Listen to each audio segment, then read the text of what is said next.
Gbogbo ọmọ ìpínlẹ̀ Ọ̀yọ́, mo kí yín pé ẹ kú oríire. Ohun ìdùnnú ńlá ló jẹ́ fún mi pé ọ̀gbẹ́ni Adébáyọ̀ Adélábù Pẹ̀nkẹlẹmẹ́sì kò ní àǹfààní láti gba tíkẹ́ẹ̀tì nínú ẹgbẹ́ APC. Oríire ńlá ni. Mo mọ̀ pé mo ṣe sọ̀rọ̀ yìí, ọ̀pọ̀ máa fẹ́ rí mi bí ẹlẹ́nu méjì torí wọ́n ń wò pé indirectly Ajàmbàdàn ń ṣiṣẹ́ fún Pẹ̀nkẹlẹ. Mi ò ṣiṣẹ́ fún Pẹ̀nkẹlẹ o. Nítòótọ́ tójú bá jẹ ó yẹ kẹnu ó tì, àbí tẹnu bá jẹ ó yẹ kójú ó tì. Ẹ rí i pé nínú ọ̀rọ̀ mi mo sọ pé Pẹ̀nkẹlẹ jẹ́ ẹnìkan tó ń build forum, ó dẹ̀ ní àwọn nǹkan ribiribi tó ń ṣe fún ẹgbẹ́ òṣèré tí kì í ṣe pé à ń béèrè, tó ń ṣe fún agbá ẹ̀tọ́ yín lélẹ̀, ẹ̀tọ́ yín lélẹ̀, torí pé ẹgbẹ́ òṣèré ìpínlẹ̀ Ọ̀yọ́ àjìyà ọdún 8 nínú ìjọba tó wà ń ta. Wọ́n rán mi sí yín o, mo kàn sọ tèmi ni o. Kò wá sí bó ṣe wulẹ̀ kó rí, ẹni ó bá wọn jẹ́nu ọlá Koko Zaria ni ó bá wọn pè lọ́mọ Amẹ́ríkà o. Bí èèyàn bá jẹ́nu ọlá MC kò ní pè lólú ọmọ. Bẹ́ẹ̀ ni, ibi àbá ti jẹ a ní láti sọ nípa tá a jẹ mẹ́, ṣùgbọ́n a gbọ́dọ̀ sòdodo ọ̀rọ̀ tó lè múlù dùn. Ó yà mí lẹ́nu nígbà mo ṣe alábàápàdé fídíò kan lẹ́yìn tí wọ́n ṣe primary election APC tán, tí olóyè Adélábù Pẹ̀nkẹlẹmẹ́sì tó wá jáde tó wá sọ̀rọ̀ yìí. Bá ń dìfẹ́ǹdì APC náà ó máa ń fẹ́ dìbò torí kí la fẹ́ sọ pé APC ń kọyín lẹ́nu ìjọba yìí 2015 to 2023 ẹ jọ ìyàtọ̀ wo ló ti dé bá wa. Tẹ́ bá gba tíkẹ́ẹ̀tì inú APC ẹ̀ mọ̀ ní sọ báyìí. Mo ń bọ̀ Ọlọ́run tó máa ṣe náà ni ò jẹ́ ká rí tíkẹ́ẹ̀tì yẹn gbà torí ìbálẹ̀ díẹ̀ náà láti polongo òbò n tá a máa sọ fún mi kán wo ẹni tó fẹ́ dìbò kì í ṣe pé kán wo ẹgbẹ́. Àwọn ẹgbẹ́ yóò ṣe polongo òbò mọ́ ká má tanra wa jẹ. APC àti PDP ṣe polongo òbò mọ́. Bẹ́ẹ̀ ni mo tọrọ sọ pé ká má sọ ohun tó bá délẹ̀. Tá a bá ń dìfẹ́ǹdì APC náà ó máa ń kọ́ wa lẹ́nu n tá a máa sọ pé kẹ́ ẹ wò ní kẹ́ ẹ wo ẹni tó fẹ́ dìbò torí kí la fẹ́ sọ pé APC ń kọyín lẹ́nu ó máa ń kọ́ wa lẹ́nu oṣù mélòó sí mélòó nígbà yẹn náà ó máa ń kọ́ wa lẹ́nu ọdún iná mọ̀ ni. ẹ jẹ́ kí mi sọ APC ti ṣe ọdún 8 báyìí 2015 to 2023 ẹ jọ ìyàtọ̀ wo ló ti dé bá wa. Tẹ́ bá gba tíkẹ́ẹ̀tì inú APC ẹ̀ mọ̀ ní sọ báyìí. Mo ń bọ̀ Ọlọ́run tó máa ṣe náà ni ò jẹ́ ká rí tíkẹ́ẹ̀tì yẹn gbà torí ìbálẹ̀ díẹ̀ náà láti polongo òbò n tá a máa sọ fún mi kán wo ẹni tó fẹ́ dìbò kì í ṣe pé kán wo ẹgbẹ́. Àwọn ẹgbẹ́ yóò ṣe polongo òbò mọ́ ká má tanra wa jẹ.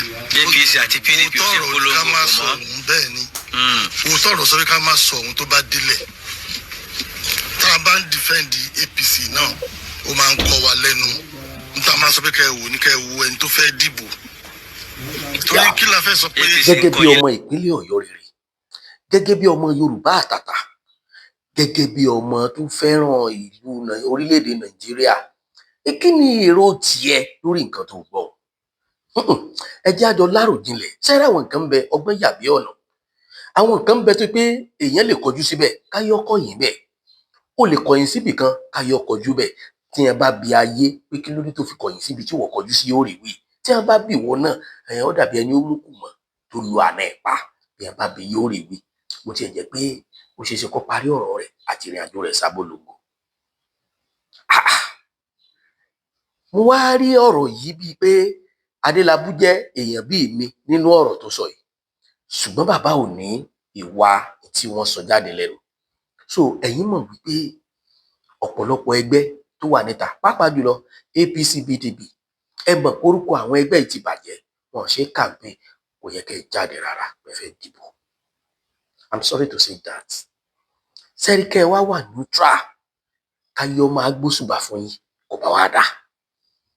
Kẹ́ wá fi ìwọ̀nba ń tẹ́ ẹ rí lábẹ́ ìjọba àwọn ẹgbẹ́ tí ò dáa yìí, kẹ́ wá fi ṣe nǹkan dáadáa sílùú.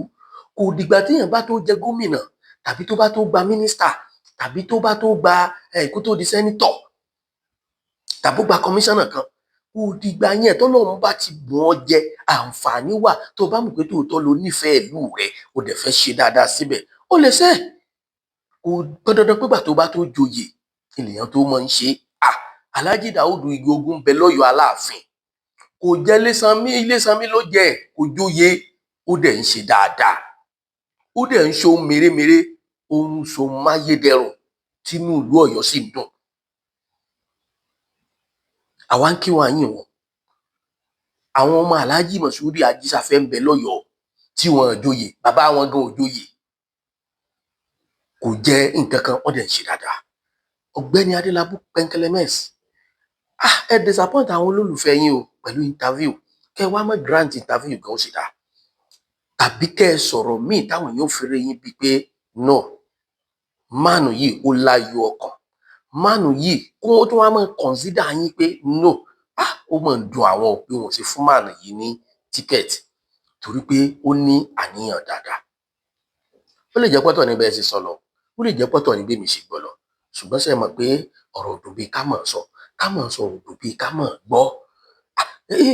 Bọ́rọ̀ bá bọ́ sọ́wọ́ àwọn tó jẹ́ sọ̀rọ̀sọ̀rọ̀ gbọ́ọ̀rọ̀, wọn ò tú yẹ́bẹ́yẹ́bẹ́ tó ṣe pé ẹni ó sọ̀rọ̀ ó sì fẹ́ẹ́ lè máa kó ọ̀rọ̀ tó sọ jẹ. Bóyá tó nípa àwàjọ olólùfẹ́ yín. Then wọ́n ní ikú lẹ́ni ọ̀rọ̀ bó dọ̀la, bí kú èní ọ̀bàjá jọrọ̀ lọ́la ń kọ́. Ṣé ẹ ti gbàgbé ni wípé gbogbo ń tá a bá ṣe lónìí yóò dìtàn lọ́la. A ti jà náà lọ, àwa àtònílẹgbẹ́ ọ̀la ìṣẹ̀gbẹ́ wa. Nígbà tí wọ́n ń kìkì against yín, reason tí wọ́n ṣe fún yín ní tíkẹ́ẹ̀tì, àwọn nǹkan tẹ́ ẹ ti ṣe síwájú àtàwọn nǹkan tẹ́ ẹ ti sọ síwájú ó wà nú ẹ̀. Lóòótọ́ lẹ ní crowd táwọn aráàlú kọ̀ọ̀kan tó pọ̀, ẹ ní crowd tó bá fẹ́ tanra wa jẹ lókun, ẹ ní crowd, ṣùgbọ́n bẹ́ẹ̀ ṣe ní crowd tó yẹn náà, omi lẹ́kọ̀ọ́ tẹ̀kẹ̀ tó tẹ̀yàn rìn, ẹ gbọ́dọ̀ dá a sẹ́gbẹ́. Gbogbo orú ń tẹ́ ẹ jáde yìí, tẹ́ ẹ wá sọ yìí, pàápàá jùlọ ọ̀rọ̀ tó bá ti bọ́ sórí afẹ́fẹ́, níjọ́ tí wọ́n bá tún lò against yín, torí mo mọ̀ pé ẹ̀dá tí ó sì tún ní mission pé òun fẹ́ ṣe nǹkan kan lórílẹ̀‐èdè Nàìjíríà nìyí, torí pé àwọn olólùfẹ́ yín ń retí yín, àwọn tó nífẹ̀ẹ́ yín tí wọn kì í wo àṣìṣe yín, wọ́n wà bẹ́ẹ̀. Nínú ayé kò sẹ́nì kankan tó gbẹ́ tán, kò dẹ̀ sẹ́nì kankan tó dáa tán. Olóyè Adélabú Pẹ̀nkẹ́lẹ́mẹ́s, ẹ lọ tún àníyàn yín ṣe. Ọlọ́run ti dá yín lọ́lá, Ọlọ́run ti bùn yín lówó. Ilé kan bẹ́ẹ̀ ń bàdàn tẹ́ kọ́ bẹ̀, bóyá ọ́fíìsì ni bóyá lé, àfi bíi pé bí mi ò dálùjọ náà mọ̀, mo máa ń rí yálìjọ náà ni. Mo rí pé Ọlọ́run gbàdúrà yín, ó ẹ̀dẹ̀ ní mission pé fẹ́ ṣe dáadáa, ṣùgbọ́n ẹ lọ kíyèsí àníyàn, ẹ lọ kíyèsí ìsọ̀rọ̀ yín, ẹ lọ kíyèsí ìwà yín, pàápàá jùlọ láwùjọ. Ẹ máa sọ̀rọ̀ bí ọmọ Yorùbá, ẹ máa sọ̀rọ̀ bí ọmọ Yorùbá àtàtà, ẹ jẹ́ kí ìwà yín máa jẹ́ tọmọ Yorùbá àtàtà. Ẹ lawọ́, ẹ ń ṣe dáadáa, but àwọn èèyàn ń fi ìhùwà sí yín, ìsọ̀rọ̀ sí yín, àwọn èèyàn fi ń bí yín. Ifúdò táǹfààní bá wà láti ṣe correction lórí ọ̀rọ̀ yìí, kò bá dáa púpọ̀. Àwọn èèyàn lè má ronú débi tèmi ronú dé, ṣùgbọ́n gẹ́gẹ́ bíi pé mo jẹ́ olólùfẹ́ yín, kò jẹ́ kí n fẹ́ tú ọ̀rọ̀ tẹ́ ẹ sọ yẹn, kò jẹ́ kí n fẹ́ tú jù gẹ́gẹ́ bí iṣẹ́ ọ̀rọ̀ tí mò ń ṣe, àti pé níbi tí mo gbọ́ Yorùbá mọ̀. Bẹ́ẹ̀ ni, torí wípé àfiwé rẹ̀ ni pé kájọ dáwó kọ́lé, káwá kọ́lé yẹn tán, kó wá láta tẹ́tẹ́ ni, ẹnìkan ni ó gbé bẹ́ẹ̀ o, ẹni tí ọba ti mú nọ́mbà wá ò ní gbé bẹ́ẹ̀. Kẹ́nìkan wá láǹfààní kó mú nọ́mbà wá o, káwá máa sọ pé ilé tèmi ò fẹ́ gbé tẹ́lẹ̀, ṣé ẹ mọ̀ pé ilé yẹn owó tá a fi kọ́ ají ni, owó ẹ̀jẹ̀ la fi kọ́. Àkọ́kọ́ tó bá ṣe pé ìdájọ́ Ọlọ́run bá wà fáṣe mọ́ sọ, ẹ kọ́kọ́ jìyà pé owó ẹ̀jẹ̀ kọ́lé, then yóò wà nínú àkọọ́lẹ̀ pé inú ilé yẹn ẹ gbé bẹ́ẹ̀ tí jìyà bá bẹ́ẹ̀ bẹ́ẹ̀, torí pé ẹ ní mission láti lọ bẹ́ẹ̀. Ẹ lè sọ fún wa pé tẹ́ ẹ bá di gọ́vnà ẹ máa tún APC ṣe, pé n tí ò dánú APC ẹ fẹ́ tún ṣe. Ẹ lè sọ fún wa bẹ́ẹ̀, ẹ ti jẹ lára APC, ẹ ti mú lára APC. Olólùfẹ́ yín, olólùfẹ́ mi ni yín, ẹ má jẹ́ n tú, mo ti ní mi fẹ́ tú ìròrí mi lórí àwọn nǹkan tẹ́ sọ yẹn. Good. APC, ó bà mí lọ́kàn jẹ́ wípé wọn mú Fatai Buhari, wọ́n fún ní tíkẹ́ẹ̀tì àti mọ̀ náà pé wọ́n ní fún un, ṣùgbọ́n bá mi lọ́kàn jẹ́ torí wípé Ìbàdàn outsider Ìbàdàn ní Fatai Buhari wà, ṣùgbọ́n gbogbo yín náà mọ ipò Fatai Buhari nínú ẹgbẹ́. Ẹ̀yin lẹ́mọ̀ nǹkan tẹ́ ẹ rí o, àwa ò mọ nǹkan tẹ́ ẹ rí, ṣùgbọ́n mo kàn rọ gbogbo ẹ̀yin tẹ́ ń mú yàn tẹ́ ń fún yàn ní tíkẹ́ẹ̀tì àtẹ̀yin tẹ́ ń fọwọ́ agbára tẹ́ fi ń post nínú ẹgbẹ́ kọ̀ọ̀kan. Mo ti kúrò lórí APC nìkan, ẹrù taráàlú o, ẹ mọ̀ rò tẹ̀yin olóṣèlú o, torí pé ọ̀pọ̀lọpọ̀ ń tẹ̀ ń ṣe, ọ̀pọ̀lọpọ̀ candidates tẹ́ ń mú torí aráàlú ò tó nǹkan, candidate tẹ́ ń mú torí ara yín ló pọ̀ jù. Yes, pé ta ni yóò gbọ́rọ̀ sí wa lẹ́nu, ta ni ò ní ta wá lẹ́nu. Ṣé ìlú Èkó ò fẹ́ràn Ambode ni? Lagos State a fẹ́ràn Ambode, a fẹ́ ká Ambode ó padà wá. Nígbà tí wọ́n yọ Ambode gan, tí wọ́n jẹ́ ká Ambode ó lọ second term, tí wọ́n fún ní tíkẹ́ẹ̀tì, ó dùn wá ní Lagos State. Sáwà lẹ́gbẹ́, àwa kọ́ lẹ́gbẹ́, ṣùgbọ́n ìtùnú àti sùúrù tí Ambode ní tí ò fi jáde kúrò nínú APC látìgbà tí wọ́n ti jẹ ojú ẹ̀, ìgbàgbọ́ yìí ò tún sí lọ́kàn APC Lagos State láti fún Ambode ní tíkẹ́ẹ̀tì. Kò sí nǹkan kan, kò sí post tẹ́ lè fún Ambode ní Lagos State tó lè dàbí kẹfún ní gọ́vnà. Ẹlẹ́ran ara ní tòótọ́, ẹlẹ́ran ara dì wọ́n ń gbéyàn, ṣùgbọ́n mo máa ń prefer tó bá yẹ pé ìrònú tèmi kí n lè sọ pé kó papọ̀ mọ́ tiyín, kéèyàn ó sẹ̀ mí, ó máa ń tẹ́ mi lọ́rùn bí kò jẹ́ pé mi mo sẹ̀yìn lọ. Ẹ̀yin ò bá jẹ́ ká Ambode ó sẹ̀yìn kárí, mi ò plead fún ó ti kọjá lọ. Now back to you, olóyè àgbà nílẹ̀ Ìbàdàn, bàbá wa Sharafadeen Ali, àánú lẹ́rí gbà, oore ọ̀fẹ́ lẹ́ni. Mi ò ní tí bá yín sọ̀rọ̀ bíi gọ́fúnà, mi ò sì ní bá yín sọ̀rọ̀ bíi gọ́fúnà to be, torí pé gbogbo àṣẹ ọwọ́ Ọlọ́run ló wà. Mi ò kórìíra yín, ọ̀pọ̀lọpọ̀ tẹ́ẹ̀dẹ̀rí tí wọ́n ń sọ nípa yín yẹn náà kì í ṣe pé wọ́n kórìíra yín. Màálù ń sáré, Fúlàní ń pọ̀ sẹ̀sẹ̀, eré ìgá ni gbogbo wọn ń sà. Àkọ́kọ́ tá a bá ń sọ̀rọ̀ lásìkò yìí kì í ṣe pé gbogbo ìpínlẹ̀ Ọ̀yọ́ ń bínú Ìbàdàn, ṣùgbọ́n ẹnìkan kì í jẹ kílẹ̀ ò fẹ́. Tẹ́ ẹ bá wá jàjà l'opportunity, tẹ́ ẹ bá dépò gómìnà, bàbá èmi rọ̀ yín, ẹ gbìyànjú, ẹ ṣe déédéé o. A mọ̀ pé kò sí, a lè fi gbogbo ìlú tó wà nípínlẹ̀ Ọ̀yọ́ wé ìlú tó jẹ́ state capital. A mọ̀ pé Ìbàdàn ni capital ìpínlẹ̀ Ọ̀yọ́, ṣùgbọ́n ṣé ẹ mọ̀ pé tí wọ́n bá pín nǹkan 100, Ìbàdàn fúnra ara rẹ̀ mú 70, 30 tó kù ni làwọn ìlú yòókù pín o, tí ó sì lè kárí. Tá a bá sì káyé ìlú tí ń bẹ ní ìpínlẹ̀ Ọ̀yọ́, lókè Ògùn nìkan á kà ló tó 20 ká tó ka Ìbàràpá. Ọ̀yọ́ zone tá à ń sọ yìí náà, ẹ mọ iye ìlú tí ń bẹ ń bẹ ká tó wá lọ s'Ógbómọ̀ṣọ́. Ìfẹ́ ta lẹ̀ ń bọ̀ wá ṣe? Àwọn ẹgbẹ́ ti ṣe ti yín báyìí o. Ṣé ìfẹ́ ẹgbẹ́ lẹ̀ ń bọ̀ wá ṣe àbí ìfẹ́ aráàlú? Ẹ yẹ àníyàn yín wò.